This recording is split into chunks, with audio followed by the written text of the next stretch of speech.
Stephen, you've got a foot in both worlds here. Right. You're a Mormon who writes and directs musicals. I mean, you must be ultimately offended, or do you have mixed feelings? I have mixed feelings, especially since it did so well at the Tonys.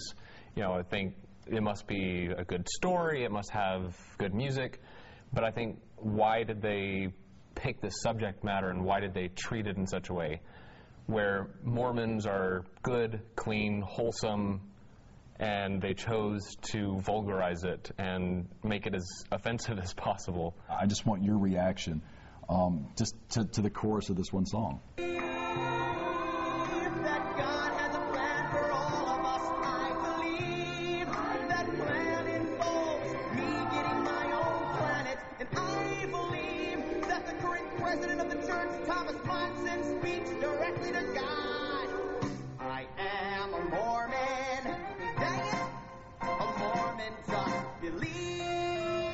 Now, again, I had to pick a cut that was less vulgar because 90% of this CD, most people would find profane, and we couldn't air on television. But to pick out certain tenets of your belief and include them in sort of a silly musical song, what do you think about that?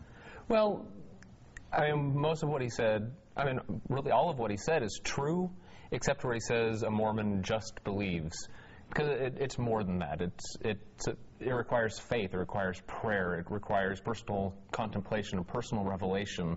It's not just believing. I'm about to do it for the first time, and I'm gonna do it with a girl.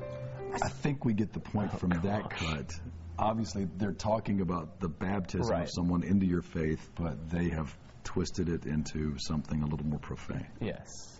Does this have a place? No. No, I mean... In your opinion, does this have a place? No, to take something that is sacred to a religion and to twist it and make fun of it really should have no place in any sophisticated forum. Do you consider this art? Art is a very broad thing. There's good art, there's bad art. So yes, it's art. It's not art that I particularly like. It's not art that I would enjoy. But yes, and it's right, it is art. I mean, good music, good writing, bad subject matter.